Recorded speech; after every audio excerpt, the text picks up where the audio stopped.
আমরা এখন জয়চণ্ডী পাহাড়ের সামনে, সেই বিখ্যাত জয়চণ্ডী পাহাড়।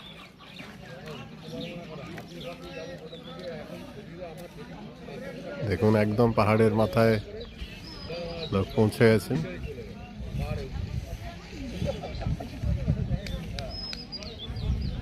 আমাদেরও অনেক লোক এই জয়চণ্ডী মন্দির এবং এই জয়চণ্ডী পাহাড়ের উপরে চলে গেছেন। নিচে চলছে চা পান পর্ব। আর এই সেই মাঠ জয়চণ্ডী পাহাড়ের সামনে, যেখানে হয়েছিল সেই বিখ্যাত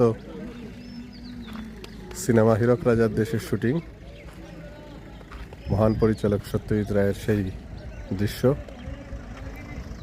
দড়ি ধরে 12টা রাজা হবে খান খান, সেই দৃশ্যের শুটিং এই জয়চণ্ডী পাহাড়ের সামনে।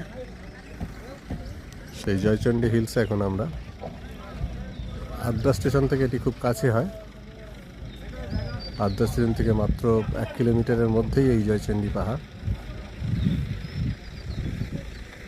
এই জয়চণ্ডী পাহাড় এবং জয়চণ্ডী মন্দির ঘুরে আমরা এগিয়ে যাব আমাদের গন্তব্য পলাশবাড়ি রিসর্ট, পুরুলিয়া। সেখানে আমাদের বসন্ত উৎসব চলবে আজ এবং আগামীকাল।